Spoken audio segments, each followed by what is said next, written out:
Good afternoon, ladies and gentlemen, and welcome back to yet another T. Martin Airlines flight. Here at the company, it's our priority to make sure that our customers have the best experience, the best quality of service possible, and we have made huge investments and leaps and bounds forward in the quality of our service today. We've got a brand new PC. We're running on pretty much full ultra graphics. I turned down a couple of things. I think shadows are on high instead of ultra, and there's a couple other things. But right now we're running at about 68 to 70 frames per second. So your boy's gonna upload this in 1440p, 60 FPS. It's gonna look like butter. I'm excited. And I figured since this is gonna be our most beautiful flight sim video yet, we could fly to the most beautiful place I've ever been on the entire planet. And that's Tahiti, Maria, and Bora Bora. Oh, dude, I'm so excited. This is gonna look so good. So we're gonna go ahead and we're gonna release the parking brake. We're gonna give this thing a little bit of throttle, and we're gonna take off. So that's right. I have a completely brand new PC sitting on my desk right here next to me, just out of frame of you guys, and she's gorgeous. I've actually just posted a video on it yesterday, so if you guys haven't seen it, make sure you guys go check it out. I've done some testing here. It's done really well. You know, I think we could potentially do better. I'd like to be able to have Ultra on all settings and get well over 60 FPS. I think we might be able to do that when the 3090 releases later on this year. But let's not get into a bunch of graphics card and specs talk and stuff like that. We're going to put our flaps up. We're going to put our gear up. We are taking off here from Fa'a International Airport, which is the airport on Tahiti. And we're going to take a nice little lap around the island. We're going to see what she has to offer. And then we're going to go off over to Maria, which is over here. And then way beyond Maria, probably an hour and a half or so away, maybe a little bit longer in this plane, is Bora Bora. Man, this brings back so many memories, dude. I remember flying in here. I remember like legitimately having tears in my eyes leaving. This was the best trip that Chelsea and I have ever taken. It is, I mean, I haven't seen every part of the world, but it is by far the most gorgeous part of the world that I have ever been in, and that I probably ever will. You know, I mean, Tahiti and especially like Bora Bora, that's known as one of the most beautiful places. It's like the top honeymoon destination, that sort of thing. So I'm excited to see kind of how it's portrayed here in this game. Excited to take it in this gorgeous 1440p. And see what we could do. Now, one thing, I don't know if you guys remember, if you guys ever watched the vlogs and stuff, one thing I said is like the main part of Tahiti, like Papeete, that's the main big capital city and stuff like that. That's where you fly into. That's where a lot of the hotels and stuff are. It's really not that pretty. Like, I mean, it's pretty, don't get me wrong. Like, look at the mountain back there in the background and stuff. But look at all these, like, industrial warehouses and stuff. I'm pretty sure this is the Marriott where we stay. No, Intercontinental. I'm pretty sure. I'm not 100% sure, but I know it was really close to the airport.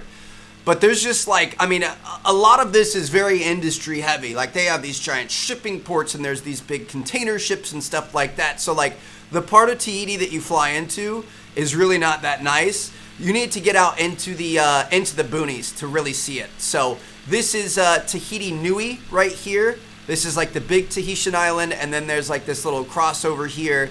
And then there's the little one. And the further out you get, this is where it gets, you know, a little bit more traditional, I guess you could say. Like, it's a little more untouched. It's a little more how the island actually is. It's not a bunch of warehouses and industry and development and stuff like that. It's true Tahiti. And I didn't get the chance to go down here. When we went, we came back and we had a full day, or like a full afternoon and then a night before we flew out the next morning. And I wanted to rent a car and drive around, but it was just going to kind of be a lot. We plan on going back someday, so we'll spend a little bit more time on the actual Tahiti island. But, I mean, we can go venture through it today here in Flight Sim, which is pretty awesome. Dude, this is so smooth. I'm switching the camera angle so much just because I can. I figured this would be a good kind of tester, feel it out type episode just to see how we can do. Obviously, I'm going to have to tweak settings and fine tune and adjust things. But I want to try out New York City and Japan. Those are the two highest density, most intense places you can fly in this game because of all the individual buildings. So I think we might be able to take it on. We're sitting at about 65 frames right now. I don't think we'd get 65 in New York City, but we'd maybe be able to get 50s or something like that. It might still look pretty good. And like I said, at the end of the month when we get that 3090, it's going to look even better. Let's Let's go up into the mountains here. This is just incredible, dude. Look at these lush mountains just scraping the clouds. We've got gorgeous beaches and that turquoise water down there on the edge of the island. Oh, this is incredible. We need to try to go find the black sand beach. That was one of the things I really wanted to check out if we ended up renting that car. We need to go see the black sand beach, and we need to go see Chopu. I think another thing that I kind of tried to turn down a little bit just to get us that little extra FPS were the trees. Obviously, individually loading in each tree takes quite a bit of hardware. So, I mean, they look a little soft through here, you know, a little blotchy.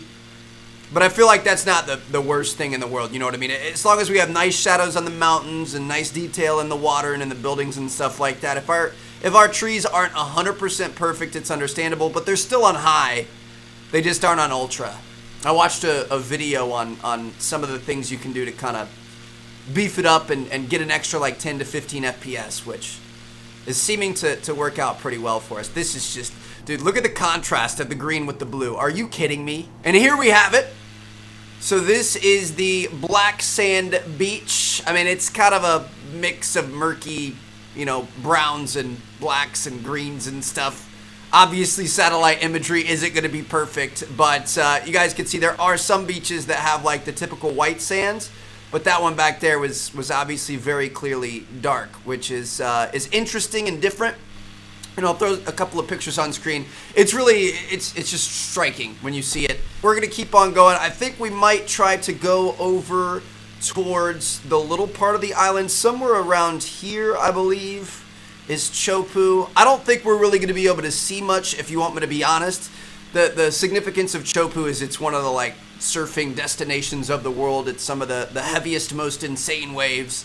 And I figured it'd be kind of interesting to check it out. It's like a smaller Tahitian village, very quaint, but it gets a lot of traffic from like, you know, pro surfing and stuff like that. But I don't think we're actually going to be able to see any big breaking waves or anything. I don't think they've coded that in, so we might do a quick little flyby, but there's probably not a whole lot to see. Now, as we're on our way over there, I do have a couple of fun facts for you guys, of course. So this is the island of Tahiti. It's a part of the Tahitian Islands, and there are 118 islands that make up the Tahitian Islands. They span an area as large as Europe. Now, obviously, there's a lot of water in between them. It's not nearly that big. I think it's like 4,000 square miles or something like that in total land area. But like their size and their spacing from each other, it's this giant group of islands about the size of Europe. They get fewer tourists per year than Hawaii gets in a day. Think about that. That is insanity. They're actually fairly close to Hawaii. It's you know, south of Hawaii. It's about exactly in between the U.S. and Australia, and it's one of the most remote, beautiful places on Earth. Like if you want to get away from it all, if you really want to unplug, you just want to get away and have a fantastic time, this is the place to go. The people are the nicest people I've ever met by far. The Tahitian people, the people that we met working at the hotels and stuff like that, just so kind. And tourism's like their main industry, so of course, you know, they're required to be kind. But even the locals, which like a lot of times locals don't really like tourists, here locals were so kind, so friendly. We were blown away at just like what a nice, calm, relaxing, just enjoyable people they were to be around. Look at this view, dude. Just these volcanic mountains peeking up over the clouds in the background. Nothing but gorgeous water. Perfect tropical climate and stuff like that. Oh, this is just, it's so beautiful. This is one of the most beautiful places on Earth. Now there's a flower there called the tiare, which is like this white, beautiful tropical flower. It like grows locally in the region and stuff. I don't know if it's the official national flower or if it's just a flower that's commonly associated with Tahiti and with the Tahitian Islands, but it actually serves a purpose. So women will wear it in their ears, but depending on which ear you wear it in, it means something different. And I think Chelsea messed this up when we first went there. So if you put it in your left ear, that means you're taken. So like, I think technically it means you're married, but like even if you're dating someone or whatever else, you'll put it in the left ear to be like, no, I'm not available, I'm not looking for anything. If you put it in your right ear, It means you're single and ready to mingle. It means you're like actively looking for people. So, I mean, something like that's pretty cool. If you're at the beach, like you're a local, you grow up in Tahiti or something like that, you're at the beach, you see a cute girl, you see she's got the flower in her right ear, you're like, all right, I can go slide in there. She's single. So, it's not really that easy. Nowadays, you gotta try to find out her Instagram, try to creep, see when the last time she took a picture with a boy is, something like that. So, yeah, I thought that was kind of cool, kind of a cool little pastime. Chelsea had it in the left ear when we first got there, or right ear, I'm sorry. She had it in the wrong one, but then somebody told her, you've got to switch it over. So that was kind of cool. The other thing is, because these islands are so far out there, they're so far removed, they're so far from any other land source or anything like that, it's nearly impossible for animals to kind of migrate to it. So there are no insects, there are no poisonous snakes or anything like that there. Like, you literally have nothing to worry about. You can walk through the jungles and you're not going to get bit up by mosquitoes. You're not going to get stung by anything. You're not going to be bit by a snake. You can do whatever you want. The only thing you have to worry about is probably, sunburn and how many cocktails you had. So this right here in front of us is going to be the village of Matiti. And just beyond that, just around the corner, is going to be Chopu right here on this little peninsula-looking thing.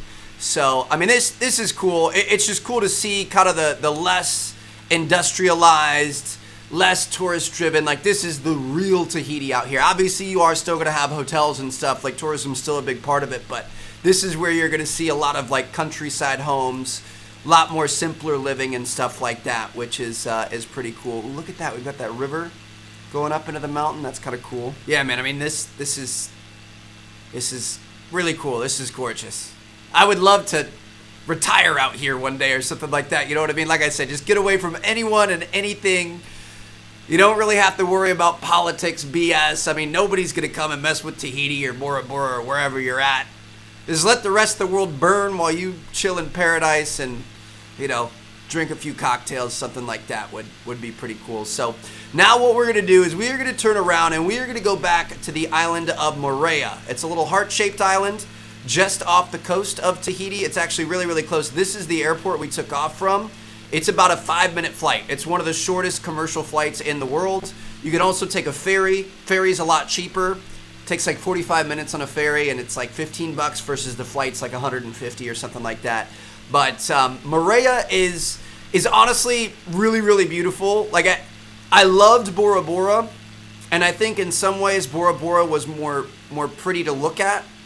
But I think Moorea might have been the island that we enjoyed more, because there was more to do, there was more land to work with.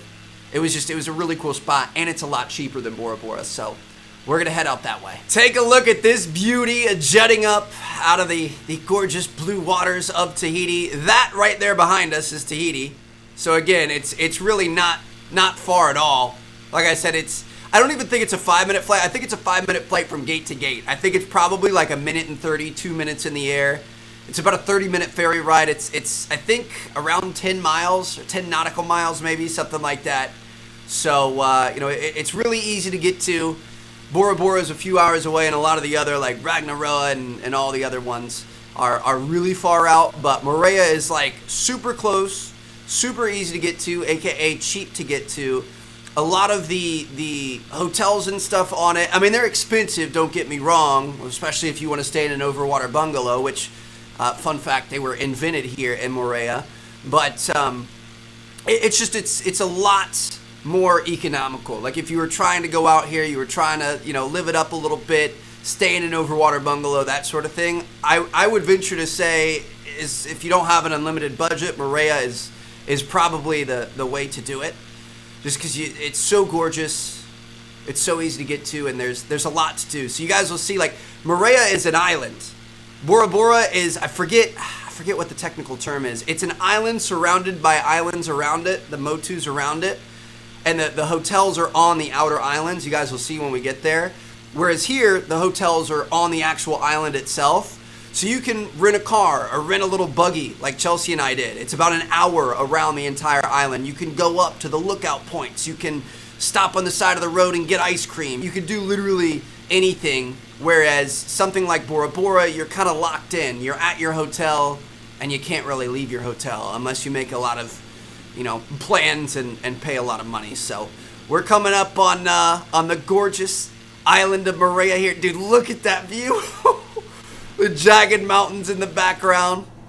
I'm actually really interested to see if we're going to have any overwater bungalows in this game. Or is it, how is it going to work? It's all based off satellite imagery, and obviously you're going to be able to see the satellites, the bungalows from the satellites. But I don't know if the game is going to know to place the buildings in the water, or is it going to try to place them on land, or how is that going to work? Here's the Tahiti Airport right here. Very large, as you guys can tell. Dude, this is just so gorgeous. Are you kidding me? Look at these mountains in the background. Look at all this water all around us. It's something special when you're looking at the island of Tahiti. You always hear about how nice Tahiti is. Nah, fam, we on Maria, baby. I will say the water in this game just doesn't look crazy tropical in some places. I kind of felt that way about Nassau as well. I mean, this doesn't do it justice. It definitely looks a lot more beautiful. I guess kind of over here, it looks a little bit better. Maybe we're just kind of in a bad spot. I think Bora Bora was a major focus for it. I think they really kind of put a lot of development focus on it. So I'm hoping we're going to get the really bright, nice blues. This is looking a little bit better here. I mean, it wasn't all turquoise and perfect when we were there, but I feel like this is looking better. Back there was not very good, but this is looking better right here. It's looking like this guy off to our right here is probably supposed to be some sort of resort. Here we go. These like little lighter brown spots. Those are supposed to be the overwater bungalows. That's so funny. All right, we're gonna go ahead and take off. We're gonna keep on going on our little tour here. Gonna go check out the Hilton Maria, which is where Chelsea and I stayed. Hopefully some of you guys watch the vlogs. If you haven't, go check out the vlog channel. I think there's some of the best videos I've ever made, and that's no joke. We're gonna go kind of see where we stayed. So Maria and the two bays, the two fingers that it has. This one is called Cook's Bay, because this is where Captain Cook landed when he discovered it. And then this one's called Opanohu Bay.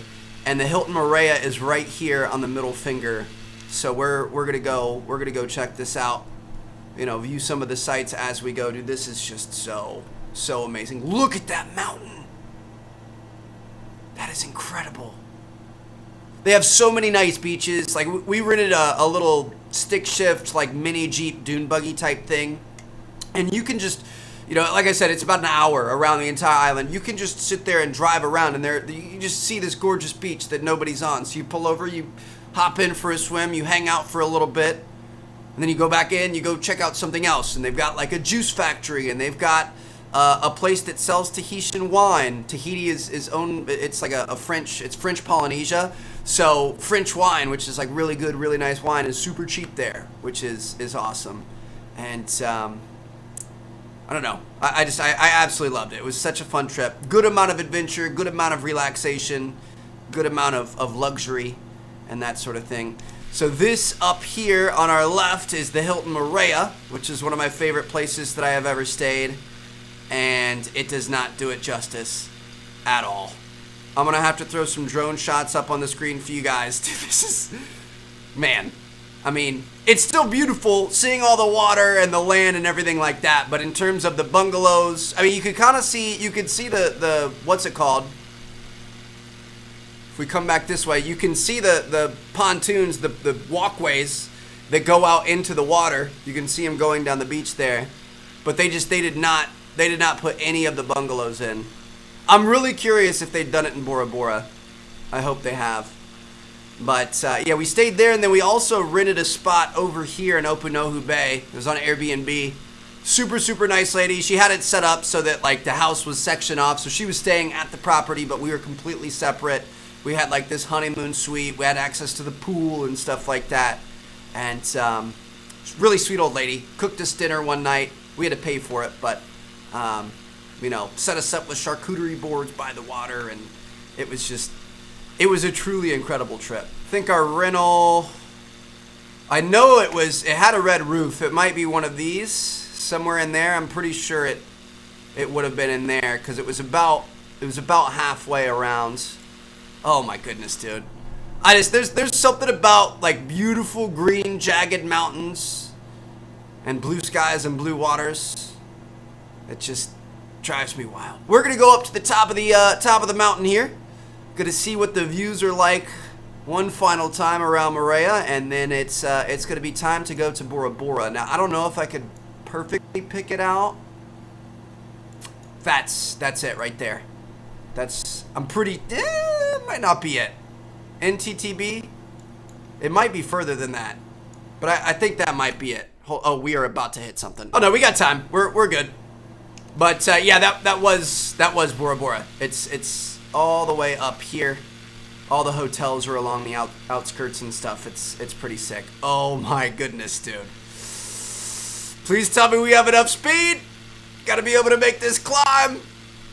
Looking over at Tahiti on the other side of the islands. Oh, this is just so incredible. I love it. Okay, we're losing airspeed. All right, we're gonna have to lose some airspeed and go back down the other side. Okay, so we've got a long way to get out there. I'm gonna see you guys when we start getting close. Hopefully, they have a little bit more beautiful water to look at, and maybe some overwater bungalows. I don't know. I remember seeing a trailer that looked pretty legit, so hopefully it looks like that. And that, my friends, right there in front of us is Bora Bora, one of the most beautiful places on planet Earth, one of the most opulent and luxurious places on planet Earth. One of the #1 honeymoon destinations. It's on everybody's bucket list. And definitely one of my favorite places that I have ever been, without a doubt. Can't wait to go back. I would highly, highly recommend it to anyone ever even considering it. It is just so unique. It is so beautiful. Of course, there are tons of beautiful places on this big blue planet, but I feel like this one's really hard to beat. So I'm excited to check this out from the air here. So similar to Tahiti and a lot of the other islands, I think pretty much most of them, it's a volcanic island. The volcano erupted probably 4 million years ago, something like that, give or take a few years. So it's been around here for a while. It's kind of unique. So the main island is this right here, and that's about 6 miles long by about 2.5 miles wide on average. It kind of tapers off at the ends. But then you have all of these little motus that go around it. It's almost a full circle, as you guys can see from the air. And these things are what make it so unique and so special. That's what creates this gorgeous lagoon that's super calm, tons of sea life and stuff like that, because it's sheltered. It's like a haven, like, you know, kind of like a coral reef will block ocean currents. That's what these little motus do.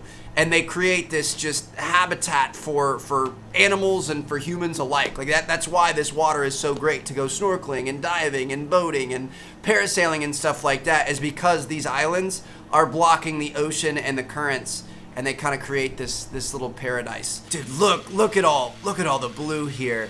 This is amazing. But yeah, you guys can see, like, it's perfectly calm down here. You have these nice white sand beaches and stuff, and then out here you've got a lot of wave action. And without this island, that'd be happening in here, and it wouldn't be nearly as pretty, and wouldn't be nearly as good for animal life and that kind of thing. So that's kind of what makes it so special. Most of the resorts are going to be along here instead of actually on the mainland. The mainland, I think there's like 8,000 people that call this place home. That's where they live. There's the main village of Vaitape, which we're going to end up flying over.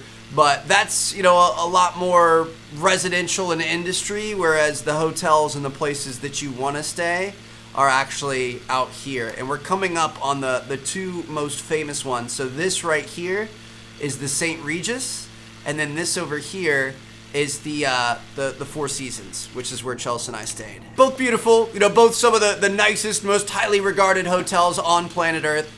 I spent a lot of time and research trying to figure out which one I wanted to go to, because if you guys saw the vlogs, it was a surprise trip for Chelsea for our anniversary, so I wanted it to be perfect. I ended up picking the Four Seasons. I don't think we would have been mad at the St. Regis, which is what we're going over right now. This thing over here is what their overwater bungalows come off of. It's kind of like a triangle, and you guys can see yet again we've got some underwater bungalows. So those, I mean, that's that next gen tech, dude. All this global warming. This is just foreshadowing.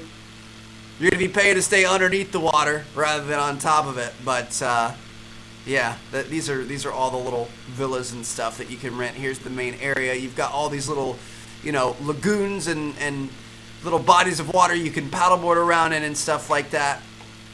Definitely very, very cool. All the little walkways connecting everything. We'll go over and check out the Four Seasons.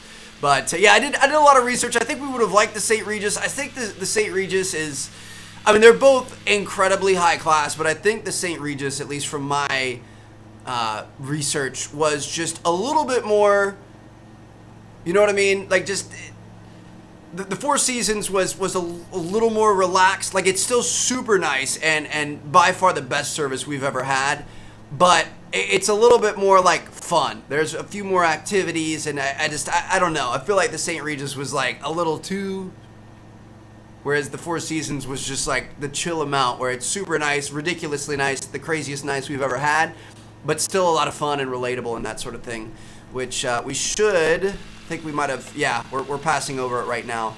So I remember paddleboarding out to this island right here, which is really cool. They can set you up a romantic dinner and stuff out there. We didn't end up doing that. We considered it. Yeah, this is the Four Seasons. You can kind of see some of the walkways that should be going out there. I'm pretty sure that's the sushi restaurant. That thing looks underwater. You can kind of see some of the walkways that should be branching out, but it looks like they didn't really do it right. They did Bora Bora a little bit dirty, at least in terms of the hotels. The actual island itself looks insane, so there's nothing to worry about. We're gonna go check out the airport over here. It's over on the north side of the island. I say, you know what? Let's go ahead and put our flaps down and everything. We're gonna land this bird. So this is the Bora Bora Airport. If you're coming to Bora Bora, this is where you're gonna come in at. I don't think there are any boating options to get into Bora Bora unless you're on a private yacht, or I think some cruise ships do come out here. But everyone flies from Tahiti. It's like an hour and a half or something like that. They serve alcoholic drinks on the plane. I think it's like some sort of a fruit punch juice type thing. I think there was rum in it. I don't fully remember, but it's a great time. It's like, all right, vacation starting. It's pretty awesome. The airport is tiny. The planes that come in are these little Air Tahiti prop planes that probably don't hold more than like 80 people or something like that. Probably even less than that, to be honest. So you come in and like the luggage delivery service is just a dude on a tractor. Like, he comes up to the plane, pulls everything off, and then brings it in.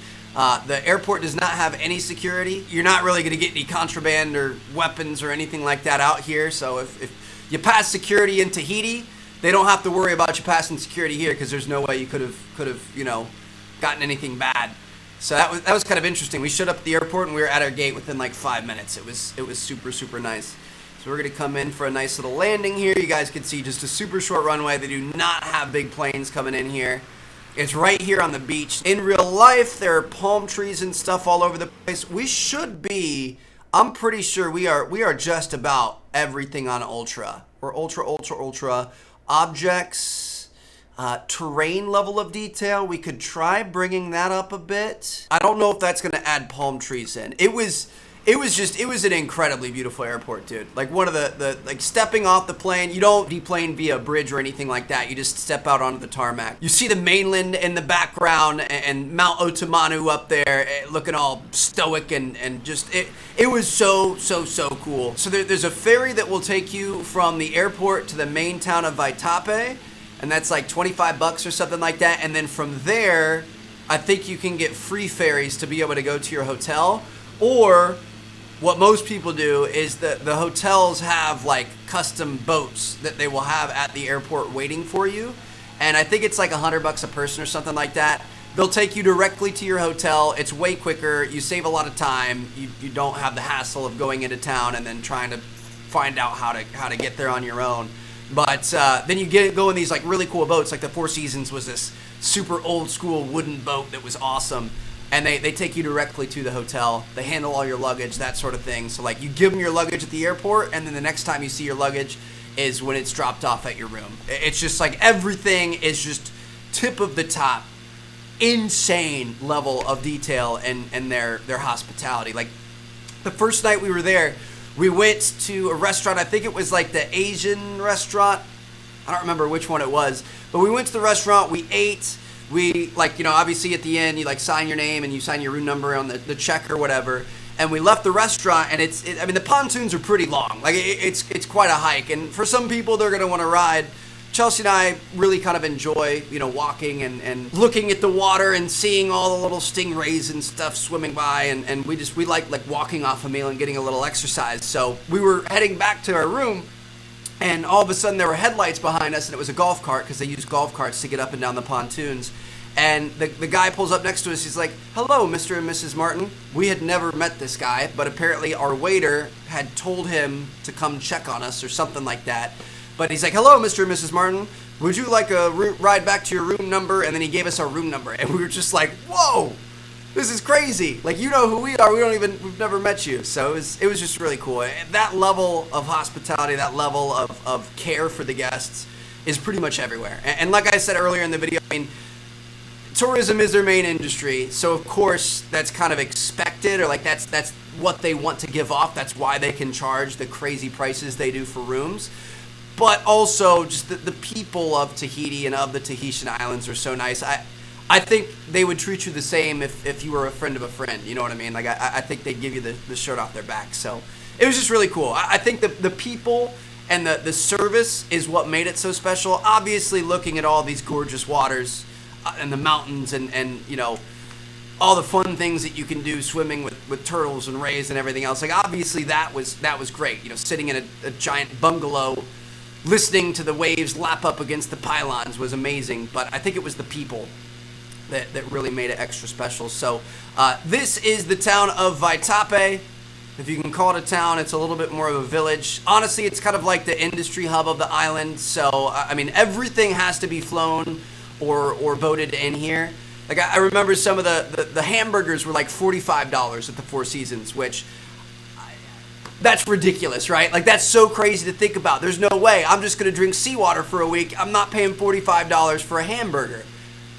The thing is that hamburger had to come from Tahiti, and it probably didn't even come from Tahiti. Like, there's not a lot of space for farms and cattle and stuff like that, so it was probably flown into Tahiti and then either flown or boated to you at your resort. And obviously they don't want to keep it for too long or keep it too frozen or anything like that, because it was all really good food. So like, this food had traveled just as far as you did to be able to get to you. And that's why that hamburger's $45, because homeboy had a ticket in first class out to Bora Bora. So I mean, it kind of makes a little bit more sense when you think about it that way. But yeah, the main city is nothing too special to write home about. There are some interesting little pearl shops and stuff like that. The Tahitian black pearls are kind of like the souvenir you get from here.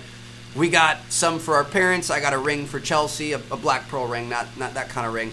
But yeah, so I mean, it's kind of cool to go walk around maybe one day, but it's more kind of the hub for the industry and bringing in all the food and the stuff that the people and the resorts need. It's also the residential side. There aren't many hotels on the actual mainland that we're flying over here. It's mostly all residential and industrial. I think there are around 8,000 people that live on the island, but obviously most of them are going to be in the tourism sector. Maybe a little bit of education, a little bit of other stuff, but I would imagine most people either work at the hotels or work in some sort of a supply chain that takes care of the hotels.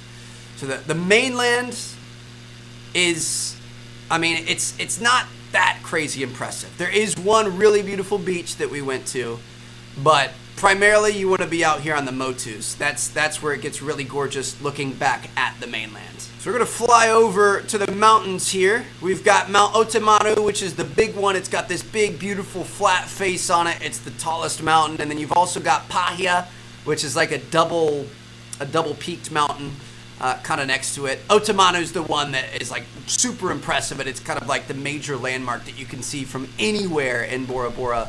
Got a couple of fun facts for you guys here. So it's actually not originally called Bora Bora. The official name of this island, the traditional name, is Pora Pora, because the letter B does not exist in the Tahitian alphabet. So, Pora Pora, honestly, even more appropriate than Bora Bora. I definitely felt a little more Pora Pora when we left here. But apparently English, like travelers or settlers or something like that, ended up coming through here, and they misheard the pronunciation of it, and it's been called Bora Bora ever since. So that is kind of sad to think about. They lost their tradition because of some idiot English-speaking people. Another interesting thing about the island is that it was actually a U.S. supply base in World War II.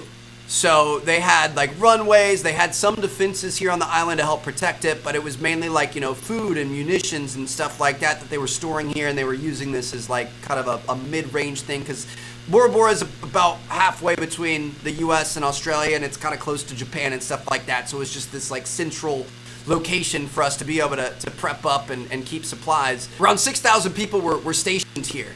So, I mean, obviously nobody wants to serve in World War II, but think about it. If you were one of those 6,000 people that got stationed in Bora Bora, I can't think of a better place to do so. So anyway, yeah, there you guys have it. I mean, it is kind of disappointing that they don't have the actual overwater bungalows. I'm going to throw up some drone shots so you guys can see what it actually looked like. I mean, obviously satellite imagery can only go so far, and you know, I feel like Bora Bora is such a unique location. I'm surprised they didn't put a little bit more into it, like we kind of saw in that trailer. I think it might be coming at some point. I don't know if it's going to be like a paid DLC or something like that.